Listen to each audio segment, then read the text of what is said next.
Hey everybody, it's Bust with Battles with Bust number 542, and today we're doing Battle and Backpack Battles. And so, it's a new month, a new game. Backpack Battles is what we're going to be playing over the course of the next 3 or 4 weeks. Hope you're into this kind of thing and you're up for a good time. And so if you can't find me, I'm up in the top left corner. I've moved a little bit from our standard space in the top right. And then within this video, I'm going to do more of a kind of introductory phase into Backpack Battles. And then in our next videos, we'll continue to try and climb the ladder and get more on meta and in depth with some of the builds which we'll be doing across the game.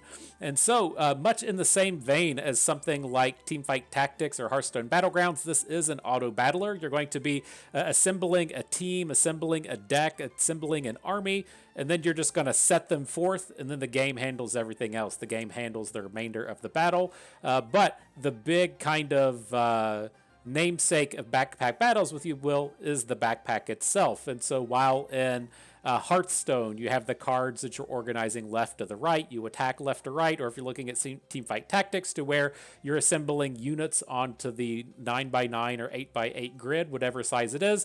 The big thing within Backpack Battles is, of course, the backpack. And so we're going to be purchasing items over the course of the game. We're going to get weapons and upgrades and potions and the like. Then we're going to stuff our backpack full of those potions, and then the game will handle the battle once we push the start button. And so if you look kind of like right here, just below my sweet face, you can see the kind of default backpack for the Ranger. It has a sword within it that you can pick up and move around and do different things with. And then you can also rearrange the location of the backpack itself. And so you can position your items, number one, to make sure that they just fit. You are limited in your battle by what you can fit within your backpack. And then this will also be used in terms of combining items. One of the core mechanics of the game is assembling certain specific items next to each other to upgrade them into bigger and stronger items. The next kind of thing to call out with this game is it has 4 separate classes in it. Each class has a unique backpack. So you can see with the Ranger here, she has this Ranger bag that gives you 6 slots, and then items inside get 10% critical hit chance and then a 3% additional chance for each luck. Each of the classes has a different one between the Pyromancer, the Reaper, and the Berserker. And then they each have their own kind of unique kits and abilities. And so the Ranger is kind of the classic nature-based ranged bow and arrow kind of thing. The Pyromancer is a scaling wizard that gets more powerful as the battle goes on throughout the round. The Reaper is what I attune to kind of a warlock from World of Warcraft, loading up on big damage over time type spells. In this case, it's a poison type of ability. And then last but not least is the Berserker. This is a kind of barbarian slash blacksmith that does a lot of hand-to-hand combat and crafts their own stronger items. The next big thing within each of the classes is they all have a subclass, so we can pull those up within the items page. Let me do some quick clicking and see if we can't get these down just to the class items. So today we'll be playing the Ranger. About halfway through the battle, you'll get to pick out a class item, which really defines what your build is going to do. So the Ranger has the Bowl of Treats, which works towards food, the Piercing Arrow, which works towards critical strikes, the Special Leaf, which works towards mana, Poison Ivy, which works towards poison, and Mega Clover, which works towards these luck type abilities. And so not only do you have that very high level of idea within your class to where the Ranger is good at critical strike things and ranged attack things with the Ranger's bag. Midway through the game, you'll get to pick one of those subclass items to further define what your unit is good at.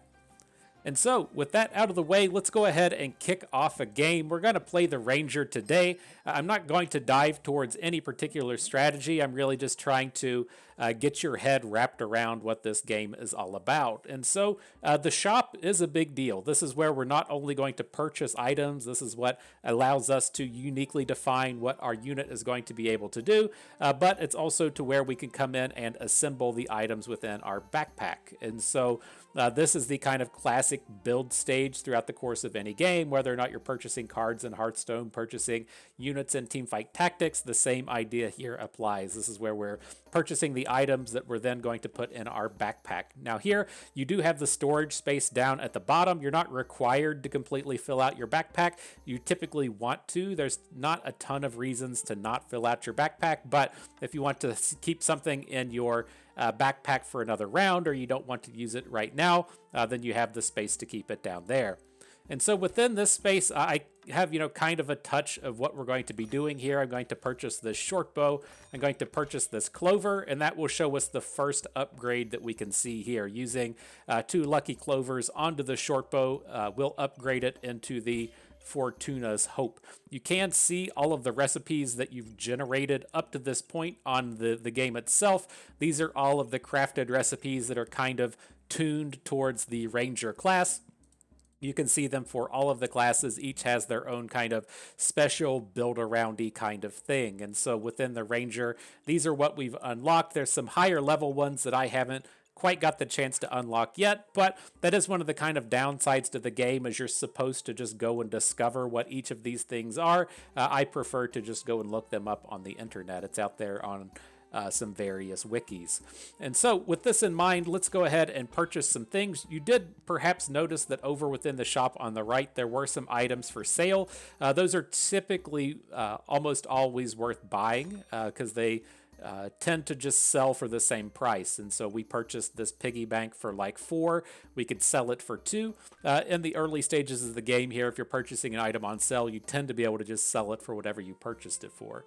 But then if you're wanting to, you have access to rerolls. I don't know what the final number is on the reroll, but it does start to increase in price. And so we took a reroll here. I'm going to pick up this whetstone that gets us on board for one of the meta builds within the game. And now I'm going to start to rearrange our backpack to make sure everything works in the order that we want it to. And so within this, the whetstone activates the starred items. It might be a little bit easier to see out here to the right, to where we have the 2 stars facing one left, one right. You can rotate all of your items. And so we just rotated the stars on the whetstone from left to right to up to down. And so there's left to right, there is up to down. Up to down is what we're looking for here, so we can activate the ability on both the wooden sword and the short bow.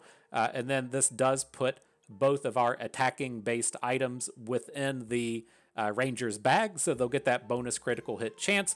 We have another item down here in the piggy bank, which gets a bonus for at the start of battle. You get 2 maximum health for each starred item.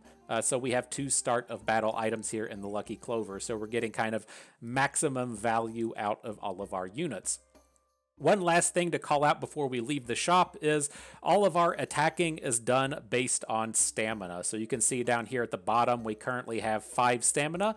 That does regenerate. It looks at 1.1 point per second. So that's just basically you attack and you get tired, right? And so the more tired you are, the less ability you have to shoot bows and arrows and swing your sword and stuff. And so if you take a peek at our sword, it swings every 1.4 seconds at the cost of 1 stamina, or a 0.7 stamina per second. Looking at our bow, it shoots at a stamina cost of 0.7 or a 0.4 per second with a cooldown of 1.7. So if you add these up together real quick, the wooden sword is 0.7 per second. The short bow is at 0.4 per second. That should be 1.1 stamina per second, which is what we regenerate. So we shouldn't be running out of stamina with this build, but the next item, or the next attack-based item we add in, is going to drain our stamina, and we'll get to the point to where we can't attack. I'll try and show how that works a little bit better on the next screen. But at this point, we should be ready for battle. We'll just click the Start Backpack Battle button up at the top, move into the next round. Now, let me pause it here real quick. So we've got paired up against the guy with the Asian characters. He is a ranger in class. You can see what his backpack contains over here to the right. He has the wooden sword with the lump of coal, which is getting ready to upgrade. You can see that with the goldish kind of line on it. If you see the goldish line over here with our gold clovers, the short bow is about to upgrade as well. And then he just has a random collection of stuff with the banana and the walrus tusk. What I'm wanting to kind of show off here as the battle begins is you'll be able to see the timer kind of move across our wooden sword. And so if we start the battle, let me see if we can start it and just slow it down, right? You can see our sword just swung. And now you can see that meter move up through the sword. It's about to swing again and then reset.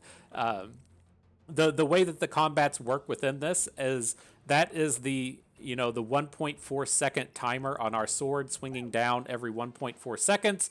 If the timer gets to the top when it's about to activate and you're out of stamina or you don't have enough stamina to activate it, you just lose that attack and then the sword resets. And so all of your attack based items are going to continue to show that cycle throughout the course of the game, throughout the course of the battle. And then if it does get to the top, you don't lose anything. Well, you lose out on your attack, right? But it gives you the chance to recuperate some stamina, and maybe you'll get to hit again on the next one. So we did beat the opponent. His build was not that strong. Ours kicked off pretty good. We'll see if we can't continue to upgrade our stuff here. And so this is where things get kind of interesting, right? We can come in and say purchase this frying pan looking thing over here. It works more towards the food mechanics. We haven't built towards food, but now you have to kind of see if this could fit in your backpack if you're wanting to use it or not. This is not what I would recommend purchasing, but it does let us kind of show off these things here. So we take the frying pan, we put it in our backpack. You can now see our stamina usage is very high, right? We regenerate 1 stamina per second, but are spending 2. And so we would run out of stamina with this thing. Otherwise, the kind of interesting point is everything costs money, right? And so we have this, a few slots within our backpack. We can kind of move the pig around to change how things are going to be affected and give us space. But we do need to balance, say, purchasing this bag to the right, this $4 bag, and then if we just purchase all bags, we don't have anything to fill them up with, right? And so we have all of this bag space, but no items to use with it. And the same kind of thing can apply on the flip side. If we get all items, we may not have the bag space to actually carry it. And so, again, I'm not really wanting the pan. I'm just going to leave it in the storage for now. I have this problem to where we have all of the bag space but no items to fill it with. Hopefully we can fill that up and solve that problem on the next round. And then I did just rearrange our team a little bit to be more effective, to where the piggy bank now wants to see the start of battle items. We don't have those clovers anymore because they got absorbed by the Fortuna's Hope, but the whetstone here does have a start of battle ability, so I moved it around, get it to fit within. And so, another set of battles. You can come and watch what happens here. Opponent looks a little bit stronger than us, but we'll see how it plays out. The big thing with the mage is they generate heat. Heat makes all of your items attack faster, so mages typically build up more heat over the course of each battle, and then as they build up more heat, all of their abilities attack faster and faster, so they scale up in strength the longer the battle goes on. And so here, we did not win this one, unfortunately. We did not upgrade our units and abilities well enough, but we'll continue on, hopefully get some upgrades here. And so we do kind of have the makings of one of the more meta comps. I don't expect you to know any of this right now, but we can use the Goobert here. This is typically used within a pet build, like pets and food typically interact pretty favorably with each other, but upgrading the Goobert does work quite nicely with a lot of the ranger abilities, especially if you get to upgrade the double whetstone onto the basic sword to make the hero sword. And so we'll start to try and build towards that, see if it starts to come together. Otherwise, not particularly interested in anything else in the store. We could pick up the sword, but I don't want multiple copies of that. We're going to run out of stamina, and I'm looking to just maybe pick up another bow. That would be fine. Let's just add that one into the stack. Get ourselves up into battle, so we can arrange it maybe like this. So we still have the whetstone onto 2 items, but all 3 of our items are within the ranger's bag. That sounds pretty cool to me. We've still got 4 gold left over. I don't want to purchase the bag at this point. We've fallen a little bit behind in that sense, but we can get the on sale banana, and then you'll find that 1 gold items are almost always worth filling up your bag with because it's going to sell again for 1 gold. Now, the only bummer with our setup here is the Goobert isn't doing anything. He needs some friends on these stars, right? We could rotate in this direction, top to bottom, to where it gets an activation off of the bow. I think I'm just going to move it up here by the banana, though, so it can activate off of the banana and the sword. I I don't think this works with it. The stone does work, but let's keep the pig by the whetstone here. All right, jump into the next battle. So this is the Berserker. Again, you can see they typically upgrade a lot of their items based off of the Forging Hammer. It's kind of the Berserker thing. He'll be getting an upgraded item there next round, but this start wasn't particularly scary. We could move on here. And so up within this next one, now we'll return back to that space to where we're running into a problem. I want to pick up the dagger. The dagger is a very interesting combat item in that it doesn't take any stamina, so you can just use it over and over and over and over again.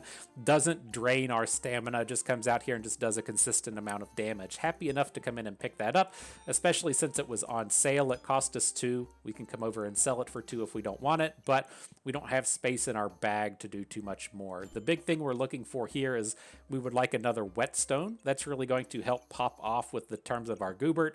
And then with this build, you're also looking to come over here and pick up moon armors and moon shields. We'll see if that comes together, but those will be what we're actually looking for within this battle. But continuing forward, you can see we'll pick up a new bag to make sure we have space. There's another item type up here within the potions, which heals you once you fall to a certain level.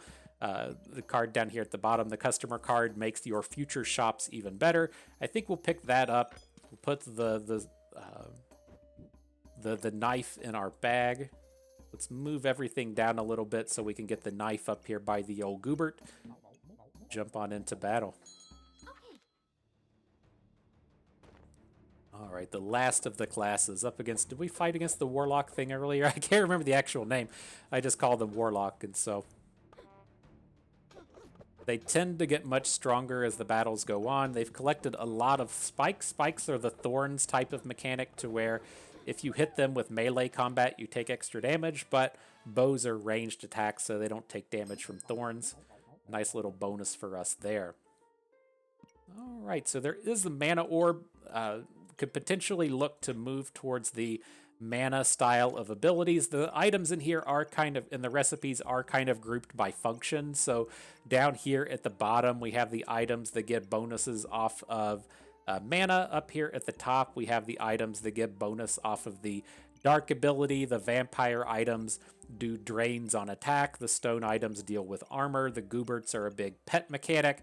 Over here, you have the bows and arrows from the rangers. They have a spike mechanic. They have a poison mechanic. They have a critical hit mechanic. You can kind of investigate all of these things a little more. We'll get in touch with them a little bit more as we continue through these videos. But the thing that we're going to build towards in this video are these moon-based items. So I am going to pick up the mana orb. Now, the place we want to be a little bit careful is, like, I don't want this mana orb to convert. We don't quite have the recipe here. The mana orb and the health potion would make a mana potion, and the mana potion and the knife do make an upgraded item. So we don't have to really worry about it in this case, but if you want to guarantee that they don't combine, you can right-click it. If you're watching, oh, it's covered up by my face. Let me cover up the customer card down here. You can see me right-click it, and it says combining locked. That will keep your items from combining if you want to, say, save it for later. And we do want to save this orb for the correct armor-based thing. So let's just go ahead and jump on into battle. We have $5 here. I think that's, you know, kind of on the borderline as to wanting to roll or not.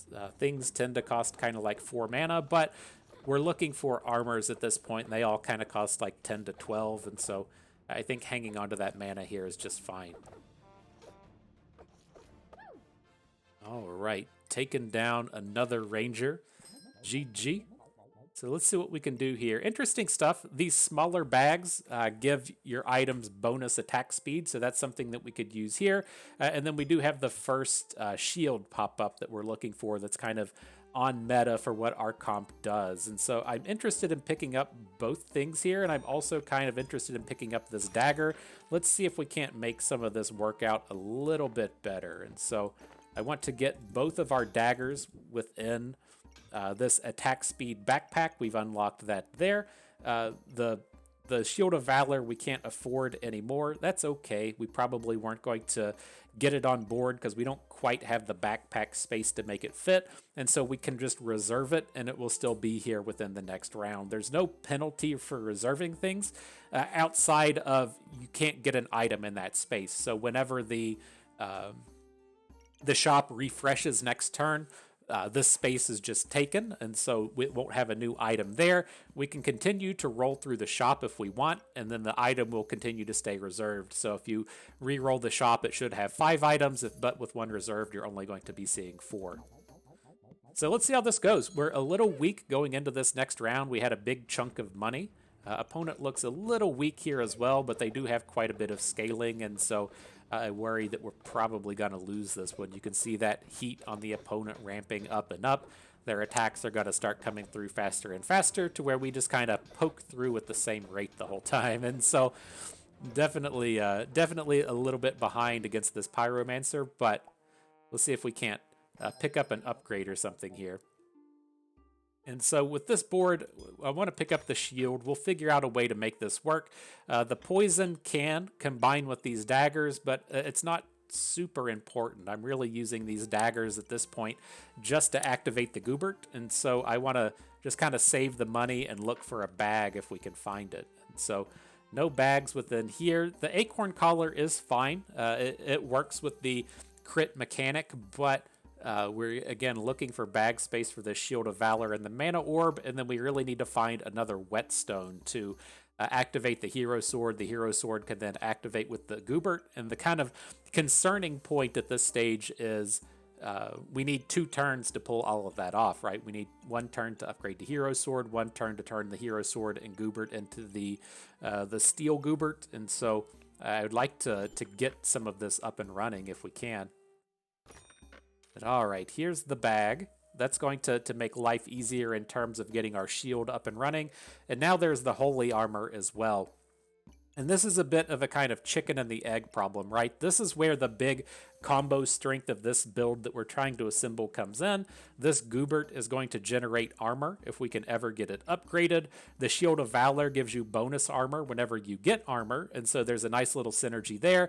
And then the Holy Armor, when upgraded to the Moon Armor, gives you a bunch of armor over and over and over again as well. You just get this big armor stack going, but without the Goobert, it's kind of tough to pull all of this off. And so we'll see what we can do. I'm not one to complain. We're going to have to start selling some stuff to make a little bit of extra room here, though. And so what I'm proposing we do, I'll go ahead and put the shield in. I don't think I'm really excited about turning it into the Moon Shield. What does that do? Start items give a bonus for every 12 they give. You get the mana point. Yeah, it's not really going to upgrade that much, so we'll just leave it there. You can put the Mana Orb in and then just not lock it, and then we'll move into the next round. So we've reserved the armor. All right, let's see how it goes. I'm a little concerned about this. It's like the makings of the build are here, but it hasn't completely come together yet, so it's starting to be a bit of a pain point. We have a lot of the components, but without the components coming together, we're falling a little bit short. So yeah, you can see the poison ramping up on us here. We got up to 18 poison in that battle. That does do 18 damage per second, another scaling type of ability. And so here is the subclass round, right? We've gotten to the middle of the run. Every single run, you'll be given the option of the same items. Sometimes they turn up on sale. You can see the Pathfinder here only costing us 5 gold instead of the 10, which is a pretty steep discount. But with this build, I usually look towards either the Mega Clover or towards the Piercing Arrow. The Piercing Arrow doing bonus damage with crits, and then the Mega Clover giving us a bunch of additional clovers. The downside of the Mega Clover is it takes a lot of space. You have to take this 4x4 space with the clover itself, and then you'll generate additional clovers to put all over the map, but we're going to have a lot of very big space items on the board. The Shield of Valor is big, the Holy Armor is big, and so I'm just going to look to go for the Piercing Arrow out of this one. Just activate and increase the power on these bows just a little bit. help hopefully maintain our bag space just a little bit. So here we picked up the Holy Armor. That's all well and good. And there's another mana orb within this one as well. Another one that I'm quite excited to come in and pick up. Does a banana sell for 2? It does. That gets us exactly to the 6. Now let's see if we can't make this work. I don't think we quite have enough space to do everything we want. Let's just do kind of a refresh of our board here and see if we can't make some of this work. And so I want to have the armor on board next to the shield. Like, this is kind of tough to pull off. We can get that up and running. We're gonna want to use the moon armors on both. We can kind of get the Goobert in down here at the bottom. Then maybe get another weapon off to the side. I don't think we're gonna find a great space for the piercing arrow. It's not going to fit on our weapons at this space, but it might give us a couple of extra luck. That's fine. We'll work on that here in a bit. Maybe we just don't care about the whetstone. What if we do this? Kind of leaning towards just putting the piercing arrow in the middle, getting rid of the whetstone since we don't have the opportunity to upgrade at the moment, and then we can still use the sword and the short bow to activate the Goobert. Maybe we do it like this to where we only activate one item off of the piercing arrow, but we get the 2 bows shooting for the Goobert.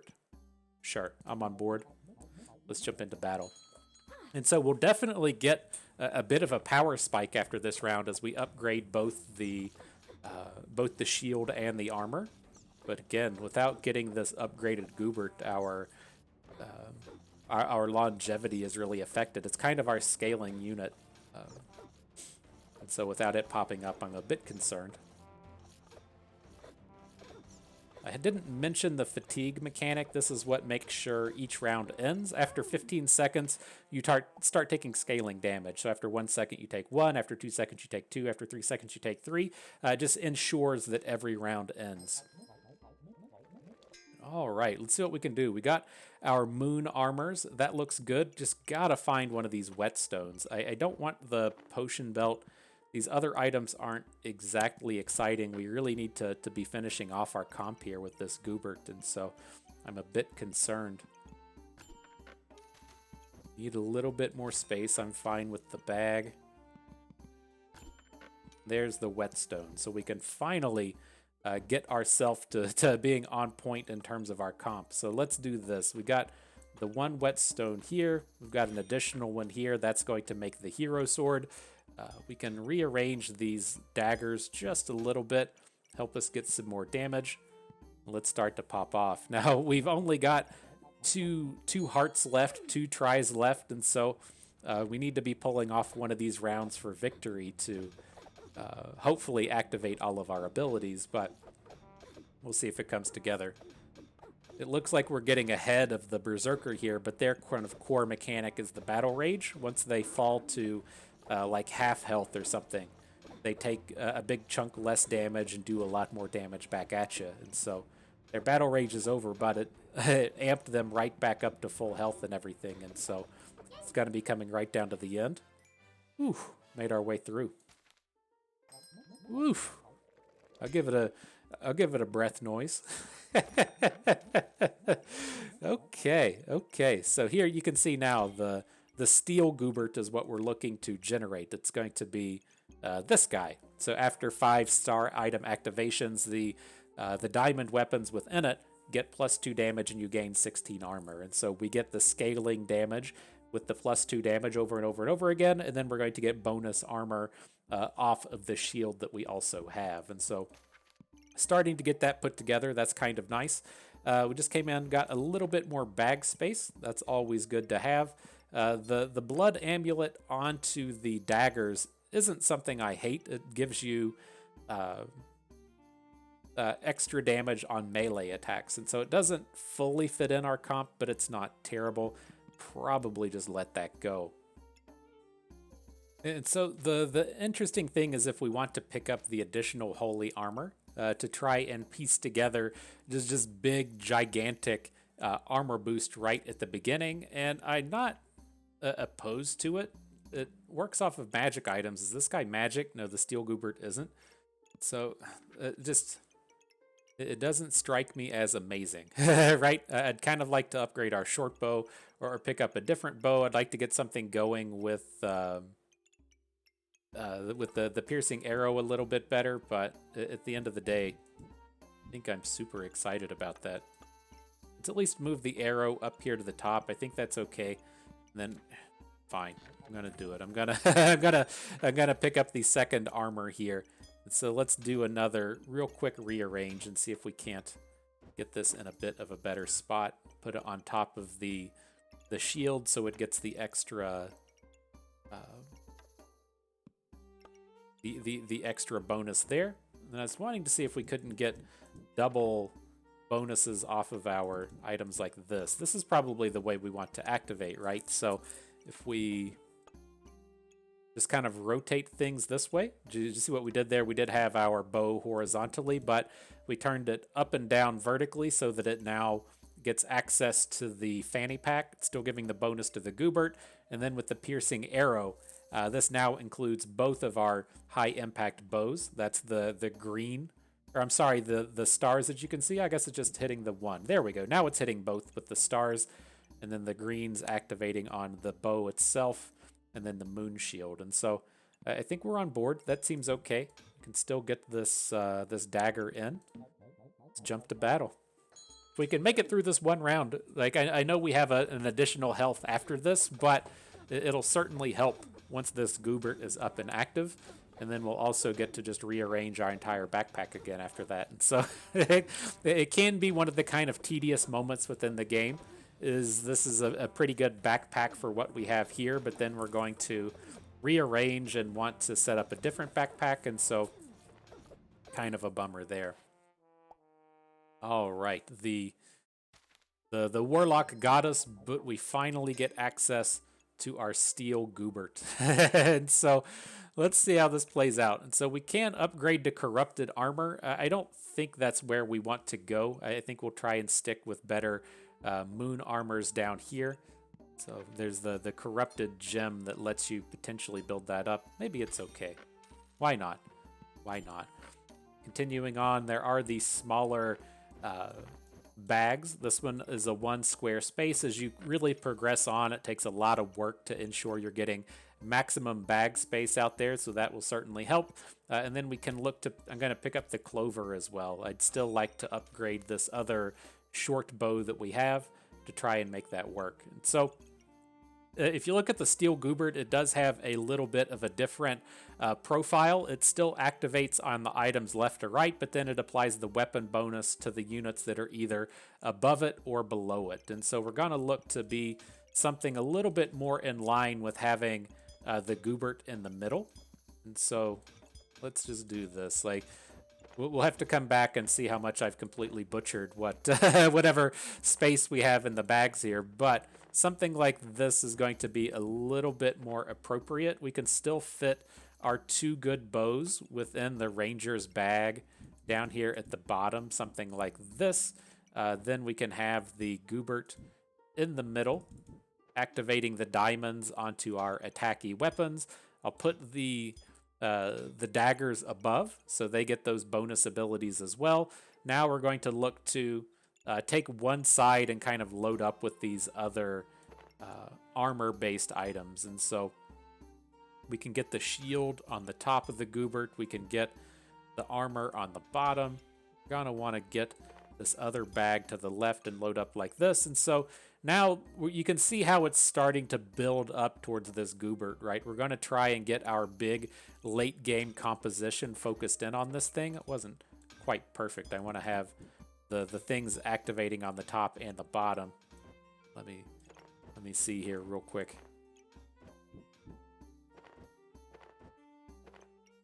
Is that better? Do we need to shift the whole crew? No, I think we're okay here. All right, so there we go. Now we have the Goobert touching both the moon armor and the moon shield. And then it's a touch awkward with what remains, right? I'm going to get something like this so we can get the the bow activating on both of our items. And now I guess we have to kind of make the decision in that, oh, here, this will work. This will work. We rearrange this way. I wanted to get our bow and arrow thing down here onto both of our bows. And so we've got that going. I think this is getting close. I think this is where we're going to be. And so yeah, you can see like the end game, late game comp, we would ideally have this Goobert fully activated all the way around. I think at the end of the day, we would prefer to be kind of like this. We have the choice, do we want these daggers getting bonus attack, or do we want the daggers activating the Goobert? I think we want the Goobert activation, so we'll pull those off to the side. We definitely have our two bows getting the bonus scaling attack, and then we can move on from here. And so I think this is okay. Let's see how this goes. Probably just get smashed on our last round right before all this comes together, but it's okay. It's okay.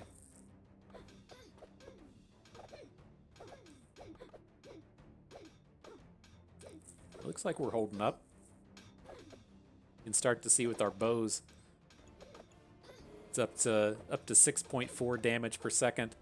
Saw Goobert act. Now it's up to 7.6. It's really starting to ramp up in terms of scaling. Yeah, the Pyromancer wasn't able to overcome. So good stuff. So yeah, now we have this corrupted armor as well. Just another way to pick up a big set of bonuses. And so the corrupted armor is something that we could move to the activation side of the Goobert. We would be missing out on the flat armor that it gives, but it does have that debuff thing. Every 3 seconds, cleanse 2 debuffs and inflict them on your opponent. I think I'm kind of okay with that. We do have the opportunity to just pick up another shield here as well. So I guess it would be kind of nice to just have the full Goobert thing on both sides. So let's do this. Let's pick up the shield. We'll just stop here. I'm not going to take my day to come in and rearrange everything, but ideally we're going to have this kind of same thing on the left with the moon armors, on the right with the secondary shield and the corrupted armor. So we'll see if we can't piece that together. Otherwise, we do need one more clover to upgrade our short bow. And it seems like things are happening, you know. We got a comp out here. We got things coming together, a neat little build.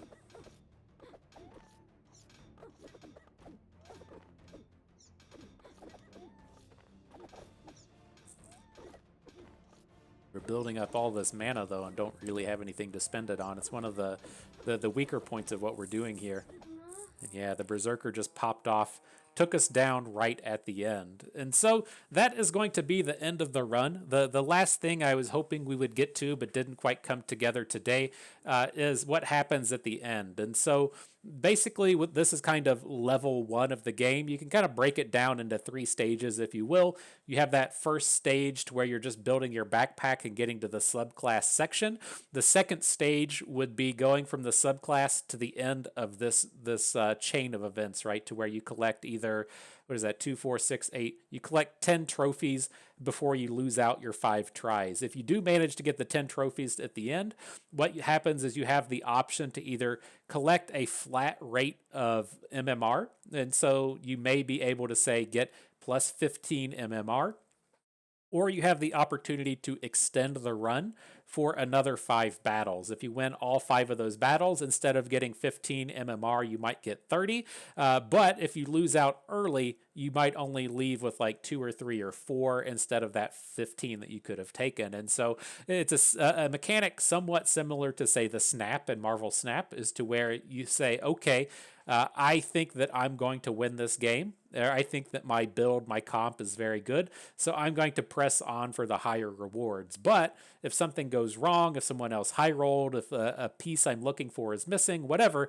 if it doesn't come together, then I'm going to completely lose out. And that's what you get a lot with the Snap, right? You snap, your opponent either immediately concedes and you get 1 point, or you do battle. If you win, you get 3. If you lose, you get 0. Plays out something like that. It's very similar at the end of the round within a game of backpack battles. But nonetheless, hopefully we got you a nice little primer on the game. What I will say is that if you're one of my regular followers and you've made it here towards the end, my intent and my plan for the future is I'm going to play Backpack Battles up until I believe it's the 24th of April. If that day may or may not be special to you, that is when the rotation in LOR is supposed to happen. And I do plan on going back and playing LOR for a month. Now, my problem with Legends of Runeterra in its current state is I know that their I guess their idea is to have 3-month seasons for constructed. I wouldn't be surprised if that was how frequently the balance patches or the set releases or whatnot came out as well. And that's not going to hold my attention for long enough. And so I intend on still keeping this kind of monthly cadence that I planned on, that I mentioned in the what's coming up video. But that's what's going to be next. And so I'm planning on playing Backpack Battles not for the full month, but up until about the 24th or so, whenever that LOR set release happens. I'll play LOR standard constructed for a month, and then we'll kind of decide on what we want to do from there. If we want to play a different deck builder, if we want to play Path of Champions, whatever. We'll probably stick on this kind of monthly cadence with the big kind of focal point being that month when LOR constructed stuff happens. And so, the things are still kind of fluid with the channel. I like the direction we're going in, to where we're doing this kind of 100-hour / 1 to 2 month kind of content chunks. And that's just how this is going to chunk out. So we'll be doing the Backpack Battles for the next 3-4 weeks, and then we'll do a review. Then we'll start playing LOR for about a month. After about a month of LOR, we'll figure out where we're going to go from there. But nonetheless, good stuff. I had fun with that. I hope you did too, because that is going to do it for us today. So hope everyone enjoyed the video. Hope you maybe learned a thing or two along the way. You had a good time watching. This is Bustin' We. Thank you for being here.